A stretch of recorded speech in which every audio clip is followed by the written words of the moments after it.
Hey, it's SgtLocksmith here. Alright, we're going to change the battery here on our remote 4-button. This task here, you can use a flat tip. I always have one readily available. If your key ring is attached, you can go ahead and leave it on. Use your fingernail, push down on the side to pull your emergency release out. And when you do, your blade will pop out. If you look on the side, you'll see an indentation here and over here.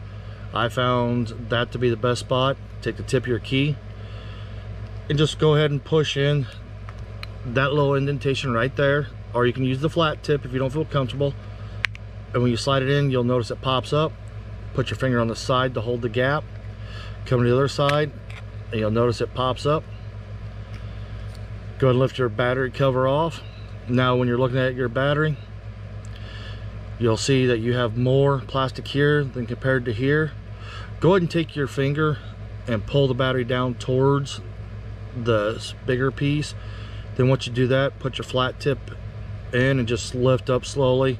You don't need to put much pressure on it because you don't want to risk busting the remote. So we'll do that. We got the battery up. It's a CR2450. So we're going to reuse the same battery. Be careful when you put it back in. You'll want to put the battery in first towards this end down here, because you do have this metal tab here and here which put the pressure on your battery. So we'll go ahead and set the battery as such, push it in, push down, and then once it drops in, push up this way. That way it locks in. Now take your two halves, put them together, and when you do, go ahead and squeeze it together and you'll hear it snap.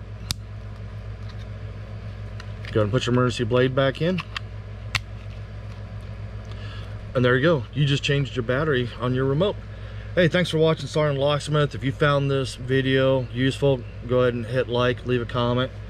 That way we know people are actually watching and finding useful information. Thanks again for watching SgtLocksmith. Just be safe out there.